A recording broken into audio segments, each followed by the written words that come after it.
Donc justement et sans transition, comment la e-santé peut constituer un outil puissant de la médecine moderne.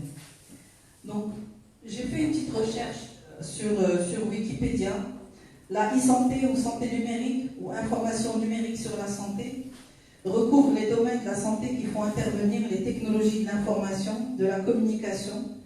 Le terme de e-santé regroupe aussi un ensemble de techniques de points divisés en plusieurs catégories. Il y a la télésanté, la télémédecine, la M-santé, M pour mobile, comprend l'ensemble des objets connectés et des applications mobiles, et la robotique. Le terme santé est à prendre au sens large, et comme l'OMS le souligne, ne concerne pas que les maladies de l'homme malade, mais aussi relatif à l'état complet de bien-être physique, mental et social. Le développement de la santé s'appuie sur un domaine scientifique particulier, l'informatique médicale ou l'informatique de santé. ديالهم في ظل جائحة كورونا وفي ظل المستقبل والثورة التكنولوجية اللي كنشوفوها يعني ماشي غير في المغرب وإنما عالميا ونخليكم مع الندوة. La transformation tous azimuts accentuée par la crise Covid. Nous nous sommes donc posé plusieurs questions à ce propos. Comment apprivoiser les nouvelles technologies au service de la santé? Comment établir une transformation numérique dans le domaine de la santé? Quel rapport entre l'homme et les machines? Qu'est-ce que l'e-santé, l'e-médecine? Et qu'en est-il de la protection des données personnelles? Donc nous allons aborder plusieurs axes. Et le BF Influence Club est honoré aujourd'hui d'avoir autour qui va avoir comme intervenants des experts dans leur domaine, des médecins, des ingénieurs, des juristes, qui vont partager avec vous leur expertise et les avancées du déploiement de l'e-santé au Maroc en répondant à la question: la e-santé, est-ce une réalité ou une utopie? Et la Covid a-t-elle été un catalyseur ou une opportunité pour son développement au Maroc? Donc sans plus tarder, je vais auparavant vous présenter nos différents intervenants. Donc nous avons parmi nous le professeur Razel Hassan, qui est président de l'Association marocaine de télémédecine de e-santé, professeur de génomique et bioinformatique, affilié au CNRT de Rabat. Hassan Razel est professeur associé de l'Université Mohamed VI des sciences de la santé à Casablanca et coordinateur pour le Maroc au réseau africain de bioinformatique. Il est aussi ex-membre observateur pour le Maroc au Conseil du réseau européen de bioinformatique, ex-chercheur à l'Institut national de santé américain, ex-membre du bureau de la Société internationale de télémédecine et de e-santé, expert OMS, Comité santé digitale de la région OMS-MRO et Comité international OMS régulation de l'intelligence artificielle pour la santé. Donc le professeur Hassan Razel va aujourd'hui nous parler de l'état de la e-santé au Maroc, quels défis et promesses. Donc j'invite M. Hassan Razel à nous rejoindre au podium. Donc au fur et à mesure des interventions, je vous parlerai de notre intervenant et je vous donnerai plus de détails sur notre intervenant. Alors, M. Hassan Razel, la parole est à vous.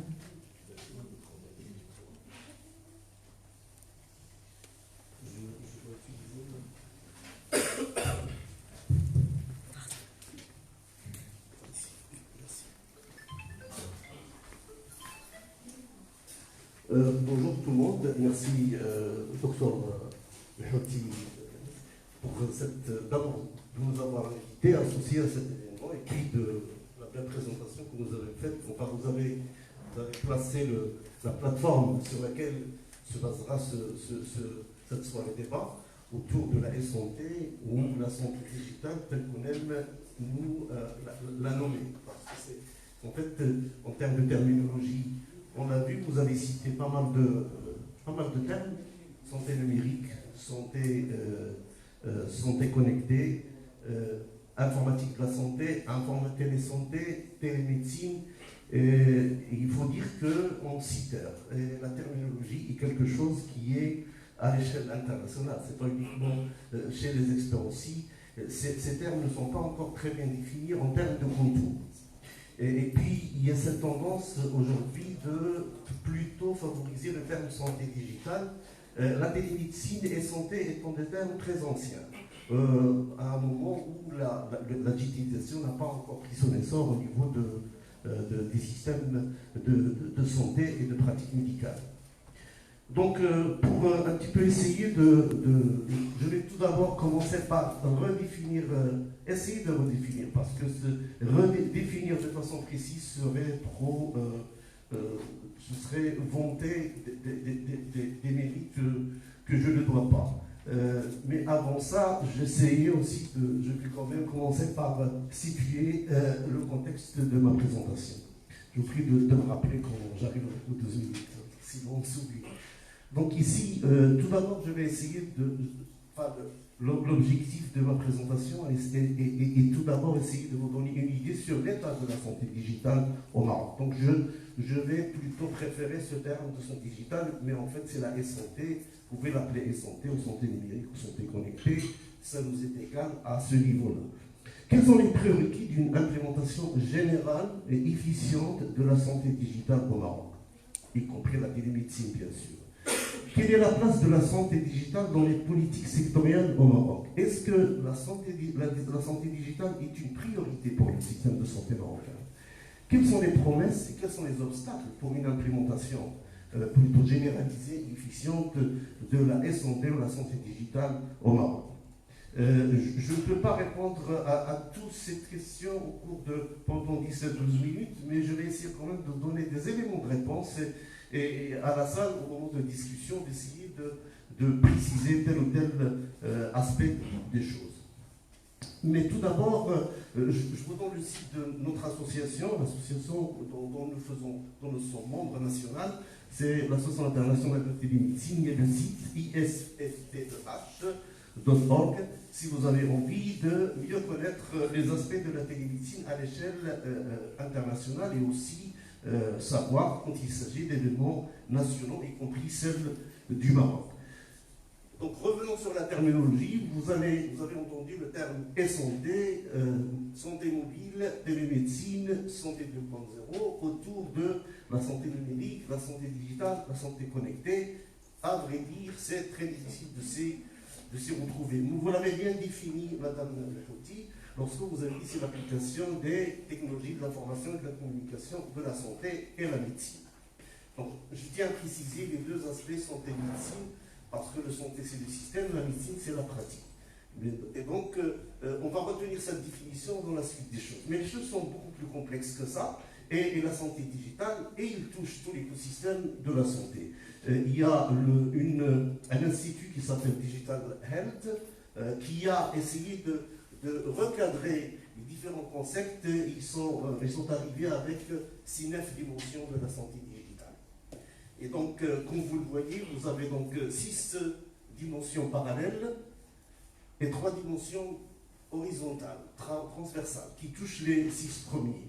Donc je ne vais pas bien sûr entrer dans les détails, mais comme vous le voyez, ça touche tout l'écosystème, depuis la prévention jusqu'au diagnostic, médicaments, production de médicaments, découverte de nouveaux médicaments, traitement, donc le laboratoire et les praticiens, l'hospitalisation et l'aspect prise en charge médicale des patients, la prise en charge financière par les assureurs et les organismes de remboursement. Ça c'est en ce qui concerne les paramètres, les dimensions dites verticales.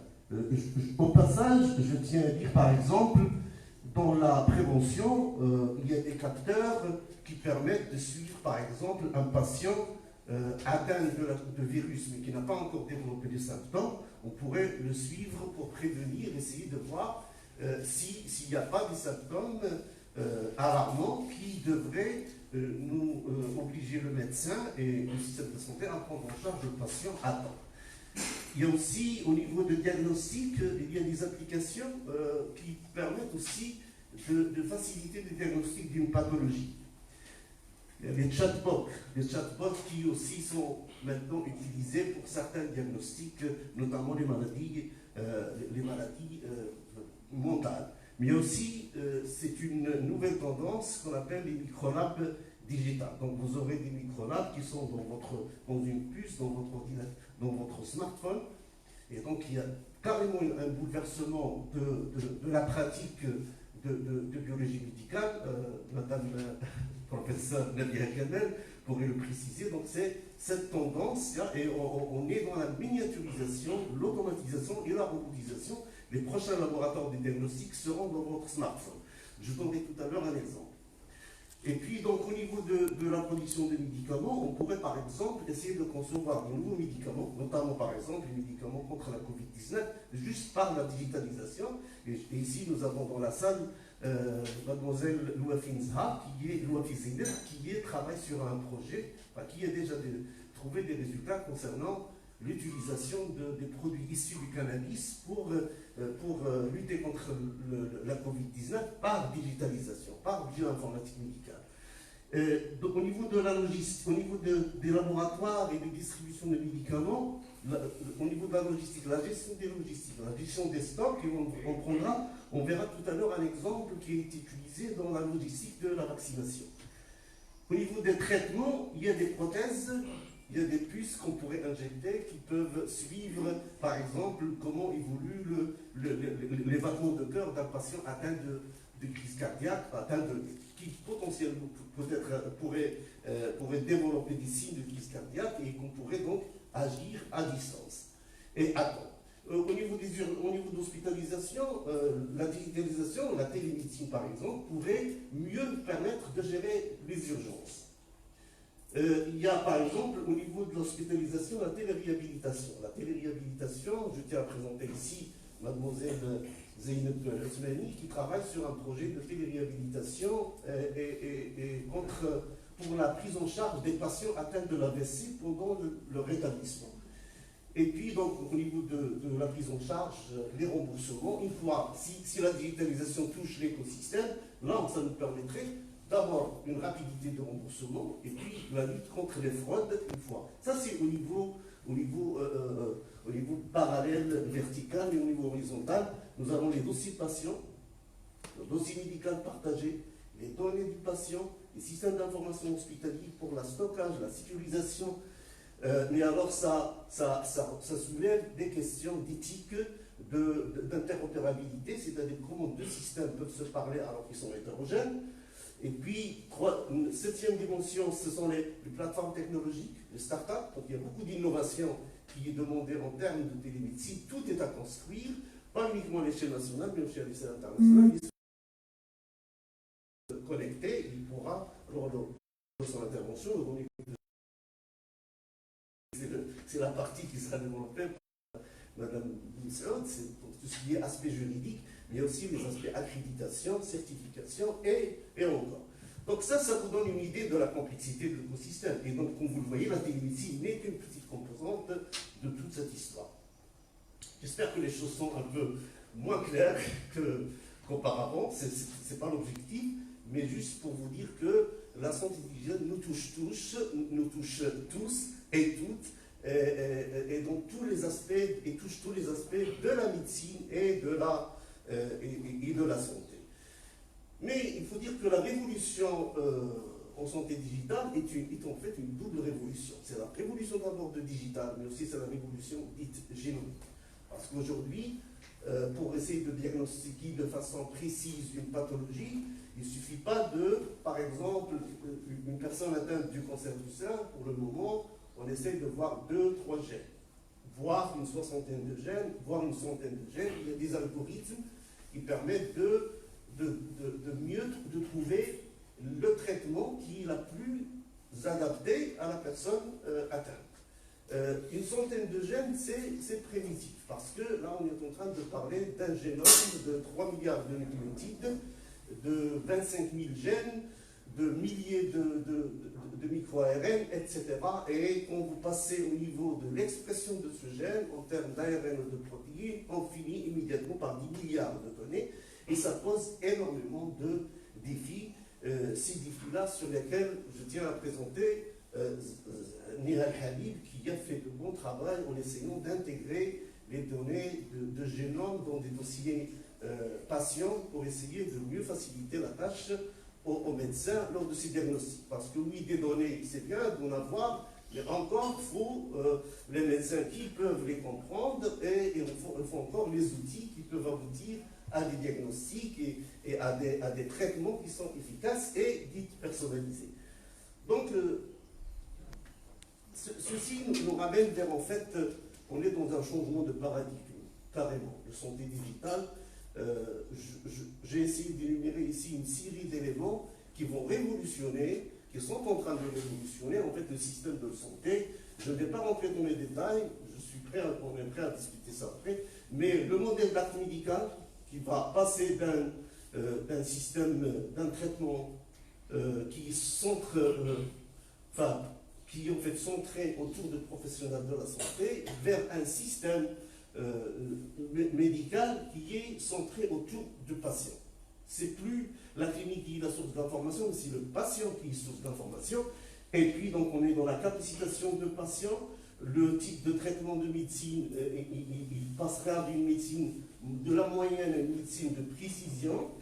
Le modèle organisationnel également va être bouleversé parce que maintenant le médecin peut traiter les patients depuis chez lui, depuis ses vacances par exemple. Le patient peut être suivi même quand il est en vacances, quand il est loin de son médecin traitant.